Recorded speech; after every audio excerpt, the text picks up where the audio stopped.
Assalomu alaykum kanalimiz obunachilari va bizni kuzatuvchilarimiz. Kanalimizga xush kelibsiz. Sizlarga hozir tushda qon ko'rsa Ibn Sirin ta'birini aytib o'tamiz. Tushda qon ko'rishlik mol yig'moqlik, xusumat va hasadga dalolat beradi.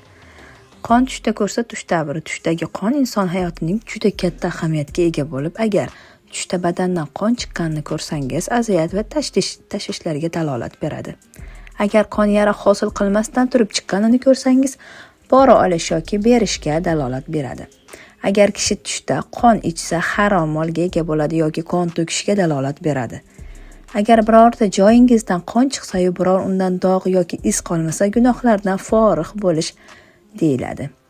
Agar kambag'al kishi badanida qon oqayotganini ko'rsa, boylik orttirishiga dalil hisoblanadi.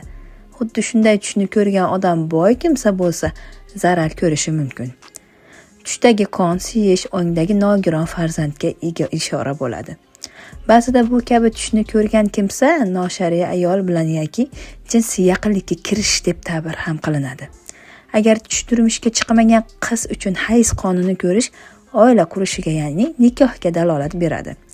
Bordi-yu homilador ayol bunday tush ko'rsa, homilasi xavf ostida ekanligini dalolat beradi. Hayz to'xtagan ayol kishi esa tushda hayz qonini ko'rsa bemor bo'lishiga ishora beradi. Bundan tashqari tushdagi qon uy egasi va uning yaqinlariga chiqim kelishiga deb dalolat qilinadi.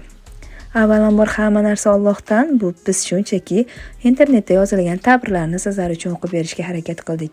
Kanalimizga obuna bo'ling va bizni kuzatib boring.